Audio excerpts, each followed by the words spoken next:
श्री कुंज बिहारी श्री सुखदेव श्री श्याम चरणदास जय श्री गुरुदेव। भक्त भक्ति भगवंत गुरु चतुर नाम वपु एक, इनके पद वंदन किए नासे विघ्न अनेक। संप्रदाय सुखदेव मुनि चरणदास गुरुद्वार, परम धर्म भागवत मत भक्ति अनन्य विचार। श्री भक्तमाल कथांतर्गत आज हम श्री स्वामी लक्ष्यदास जी महाराज का चरित्र श्रवण करते हैं।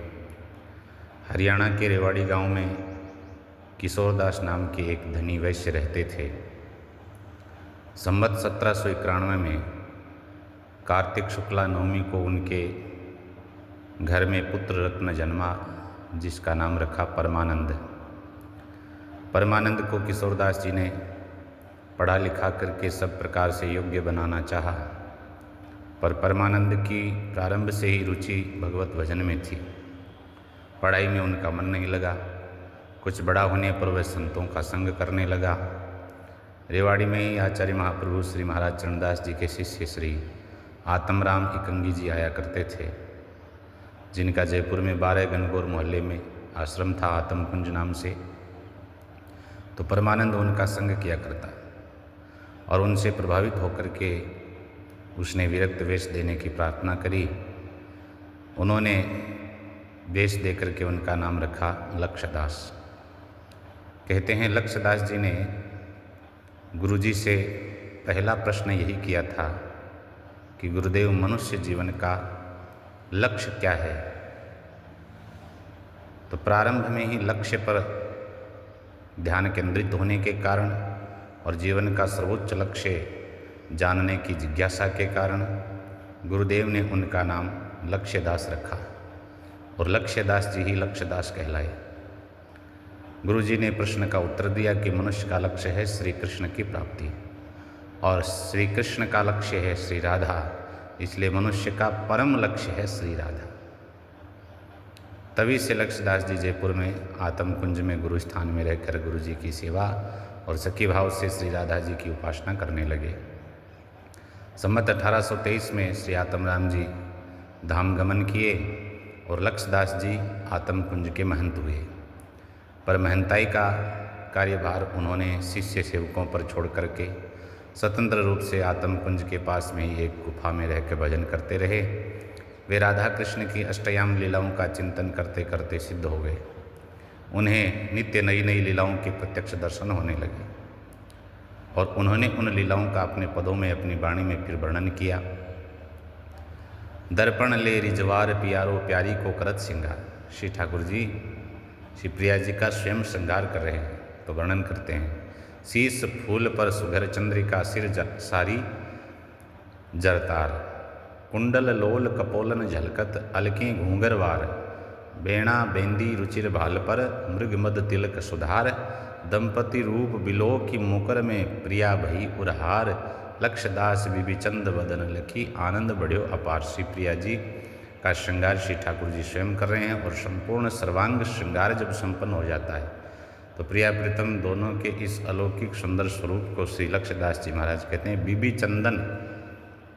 चंद बदन लखी, युगल श्रीमुख का, प्रिया प्रीतम दोनों के श्रीमुख का दर्शन करके आनंद बढ़्यो अपार। दिव्य रास के भी श्री लक्ष्यदास जी को दर्शन हुए। किस प्रकार सखी परिकर सहित युगल की जोड़ी रास मंडल में सुशोभित है और कैसा दिव्य आनंदमय वातावरण है, उन्होंने अपने पद में इसका वर्णन किया है। आज वृंदावन रास रच्योरी, नंद नंदन वृषभान नंदनी, नृत्यत जुगल भावती जोरी, श्री ललिता बीन बजावत गावत, ताल तान सुर लेत खिंच्योरी, ओघटत श्यामा श्याम दो मिल, जमुना तट आनंद मचोरी, साज समाज बन्यो जैसो सब, सुख बरसत दुख मूल नशोरी। पूरन भाग सकल ब्रज बनिता, गृह बन संग रहत इकठोरी, आत्म राम वेद बंदित जेहि, भक्ति हेत ये काछ कछोरी, लक्ष्यदास प्रभु प्रेम प्रीत बस, सखियन के संग नाचन चोरी। तो रासमंडल में प्रिया प्रीतम और उनका सखी परिकर आनंद से नृत्य करते हैं, विविध बाजे बजते हैं संपूर्ण ब्रज की वनिताएं अपने इस भाग्य की सराहना करते हुए आनंद लेती हैं। भक्तों के सुख के लिए, भक्ति रस के प्रचार प्रसार के लिए श्री लक्ष्यदास जी महाराज कहते हैं कि गुरु महाराज ने ये हमें बताया कि श्री ठाकुर जी प्रिया प्रीतम ने ये रास रचाना स्वीकार किया है भक्ति रस के प्रचार हेतु। तो प्रिया प्रीतम दोनों की श्रृंगार छवि के मनमोहक रूप श्री लक्ष्यदास जी के सामने प्रत्यक्ष उभर आते हैं। उनके मुकुट, वस्त्र, आभूषण आदि की क्या प्यारी शोभा है और इन्हें धारण करके वे कैसे मनोहर हो जाते हैं। ये तो लक्ष्यदास जी जैसे रसिकों के द्वारा ही वर्णनीय है, क्योंकि अनुभव भी ऐसे रसिकों को ही होता है जिनके सामने प्रिया प्रीतम नित्य लीला करते हैं और वे रसिक सहचरी भाव से उसका आनंद लेते हैं। ये तीन मांझ हमें जो उनकी वाणी में प्राप्त हुई है, उनमें क्या श्रृंगार छवि की शोभा प्रकट हुई है। देख सखी गोविंद विराजे, जटित मुकुट सिर सोहे, कुंडल झलक अलग बितुराई, रतिपति को मन मोहे। और रतिपति की तो सुंदरता है ही कहाँ। यहाँ पर कटि तट कसे पीत पट सुंदर, नटवर भेष सुधारे, लक्ष्यदास लख क्षुद्र घंटिका, कौन ही लाज विशाले। ऐसे स्वरूप को देख करके कौन अपनी लाज है या नहीं छोड़ देगा।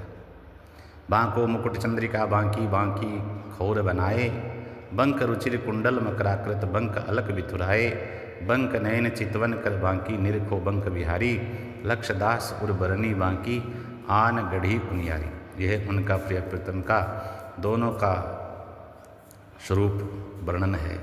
सब कुछ उनके स्वरूप में बांका ही बांका नजर आता है। इधर से राधा रानी के प्रिया जी के श्रृंगार की भी बहुत सुंदर शोभा है। चंदन की चौकी चौबारे चढ़ी आज प्रिय प्यारी, चारु श्रृंगारे चांदनी को कर मोतिन मांग सुढ़ाई। सुंदर स्वरूप में श्रृंगार है। जर तारी सिर श्वेत ओढ़नी, रुचिर किनारी सोहे, लक्ष्यदास लख रूप उजारी, मन मोहन मन मोहे। ऐसे प्रिया जी के सुंदर श्रृंगार में स्वरूप को देख करके मनमोहन का भी मन मोहित हो जाता है।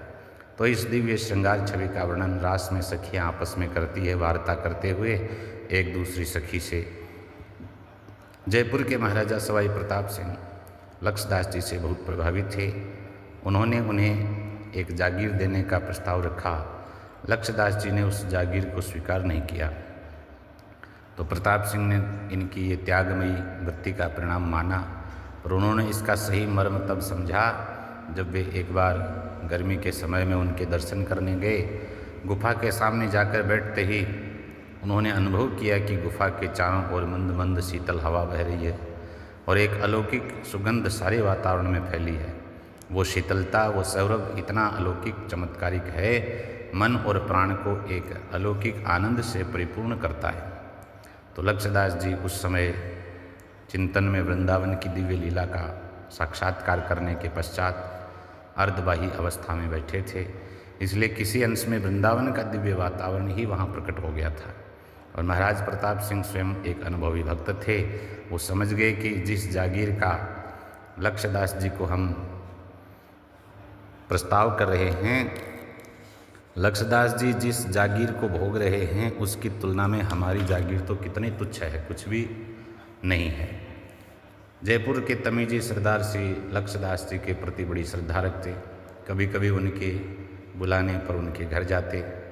तो एक बार झिलाई के तमीजी ठिकाने के ठाकुर ने एक विशेष उत्सव में उनको बुलाया और उनके प्रवचन के पश्चात नृत्य कीर्तन का दौर चला। उसी समय ठाकुर साहब के एक निकट में संबंधी जो कुछ दिनों से बीमार थे, अकस्मात मरणासन अवस्था को प्राप्त होकर के अंतिम सांस लेने लगे। सब लोग चिंता में पड़ गए।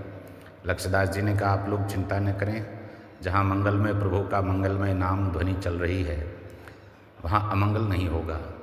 उनका ये कहना था कि इधर रोगी की हालत तेजी से सुधरने लगी। कुछ देर बाद ही लक्ष्यदास जी की इच्छा से या भगवतीय शक्ति की प्रेरणा से संबंधियों द्वारा रोके जाने पर भी वह मंत्रमुग्ध की तरह कीर्तन में आकर के सहयोग करने लगा। तो भगवान के नाम के इस कीर्तन के अलौकिक प्रभाव को देख करके सब चकित रह गए। उस समय के जयपुर में रसिकों की एक बड़ी टोली थी।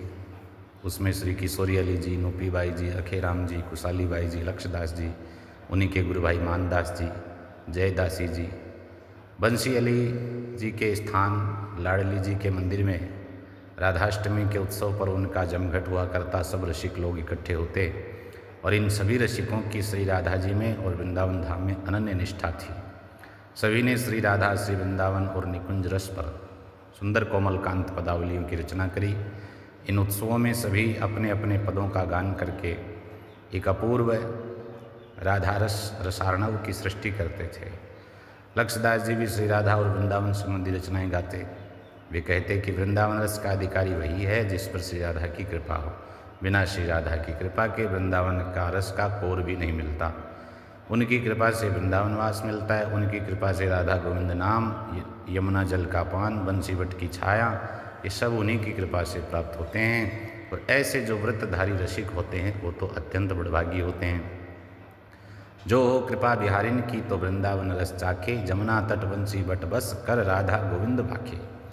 फिरत रहे बन बीथिन कुंजन, हेरत कुंज बिहारी, लक्ष्यदास ते अति बड़भागी जो ऐसे व्रतधारी।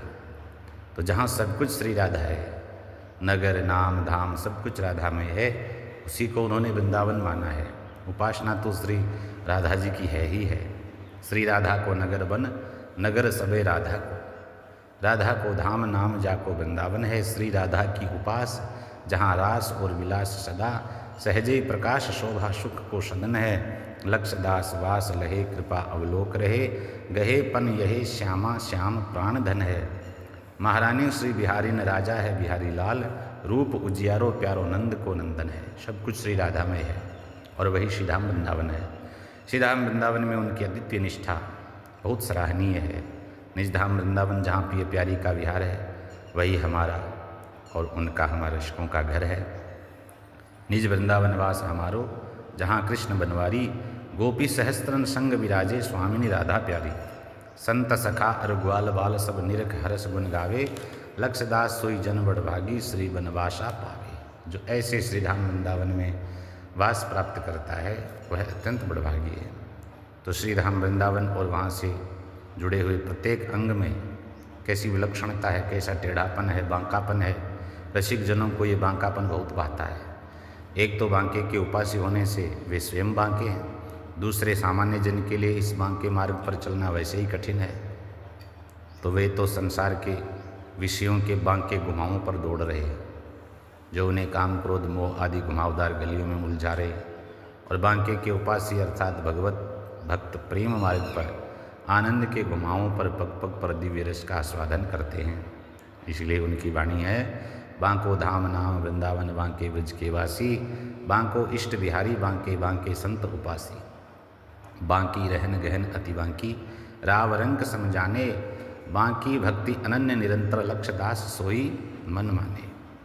बांके के आशिक और उपासक है बांके के, बांको महबूब खूब मोर पक्षधारी सो। बांको ही ज्ञान ध्यान धारणा समाद बांकी, बांके सु लगो है नेह टरत नहीं टारी सो। गतिमति हिरानी हेर बांके दिल जानी, आँखें रूप में समानी जू होत नहीं न्यारी सो। लक्ष्यदास बांके कहत जे बांके की, अद्भुत अनूप ठाकुर बांके बिहारी सो। ऐसी विलक्षणता, ऐसा टेढ़ापन जहाँ प्रत्येक बात में बांकापन दिखाई पड़ता है। जन्माष्टमी व राधाष्टमी पर रसिक समाज में उनके द्वारा रचित श्री लाडली जी और लालजू दोनों की जन्म बधाई गाई जाती और दोनों की बधाई उनकी वाणी में हमें प्राप्त हुई है। लाल जी की बधाई उन्होंने गाते हुए कहा, आज धन धनिया ब्रज के लोग, जन्म लियो हरि अलख अजन्मा, सबके भाग सराहन जो। अजन्मा हरि ने भी जन्म लिया है भक्तों को सुख देने के लिए। जन्म पत्र लेखी कहो गर्ग ऋषि, ये त्रिभुवन में भोगे भोग। राम कृष्ण अभिराम रूप गुण नाम धर्यो, लक्षण संजोग। असुर संहारन जन निस्तारन, कंसादिक उपजा तन शोक। तात मात के अति सुखदाई, ब्रज युवतीन मेटन मन रोग। सबके रोगों का नाश करने के लिए, जिसको जैसा व्याधि है उसका हरण करने के लिए भगवान जन्मे हैं। सुंदर गौर श्याम दर्शन दे, आत्म राम को हर्यो वियोग। लक्ष्यदास के स्वामी प्रगटे, मन वांछित भय सफल प्रयोग। ऐसी लाडली जी की श्री राधा जी की बधाई वर्णन करी।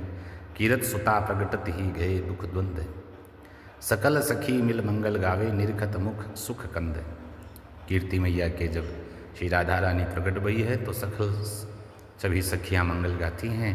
सदन उजियारी प्यारी प्रियासी बिहारी जो मेटत कलमस भेंटत चरणार बिंद लक्षदास मन नैन श्रवण प्राण देत सब आनंद। श्री राधा रानी की इस प्राकट्य महोत्सव पर सब आनंद में मग्न हैं और बरसाने में कैसी सरस वृष्टि रस की हो रही है। आज माई बरसानो सरसानो कृष्ण हेत कीर्ति के कन्या किरण उदय भानो। श्री ठाकुर जी के ही साथ में युगल स्वरूप में रास विलास करने के लिए कीर्ति मैया के कन्या उदय हुई है, मानो सूर्य की किरण ही प्रकट हुई है। घर घर बाज दुंदुभी बाजे गाजे नौबत खानो देखो श्री भान के मंदिर फरकत ध्वजा निशानो। गगन विमान देवगन छाए पुष्पन को जड़ ठानो नंद जसोदा आदि ब्रजवासी उमगी आयो महारानो। गोपी ग्वाल करत कौतूहल हरद दही लिपटानो नाचत गावत हंसत परस्पर करत विविध सन्मानो। आत्म सखी अधिक आनंदित पूर्ण भाग्य पहचानो लक्षदास की स्वामिनी श्यामा जीवन धन प्राण मन मानो। लक्षदास की स्वामिनी श्यामा जीवन धन मन प्राणो। ये हमारा तन मन जीवन सब कुछ श्री राधा है। तो उनके जन्म बधाई के समय में वर्ष आने में ब्रज में कैसा सुंदर स्वरूप रस का प्रकट हो रहा है उसका वर्णन किया। लक्षदास जी ने वर्षोत्सव अष्टयाम के पदों की भी सुंदर भावपूर्ण रचना करी। उनका जब लक्ष्य ही प्रिया प्रीतम और निकुंज का है तो वे निरंतर लक्ष्य का ही चिंतन करेंगे। उनका लक्ष्य का ही चिंतन मनन करने वाले रसिक महात्मा हैं। अतः निकुंज की हर लीला उनकी दृष्टि में उतर जाती है और वे उन लीलाओं का अवगाहन करने का लक्ष्य अपनी वाणी से फिर दूसरे संतों भक्तों के लिए करते हैं। तो उनकी वाणी के बहुत पद हमें प्राप्त हैं। उनके विविध पदों का आचार्यों की स्तुति का हम अगले अंक में पाठ करेंगे। जय जय श्री सुखदेव।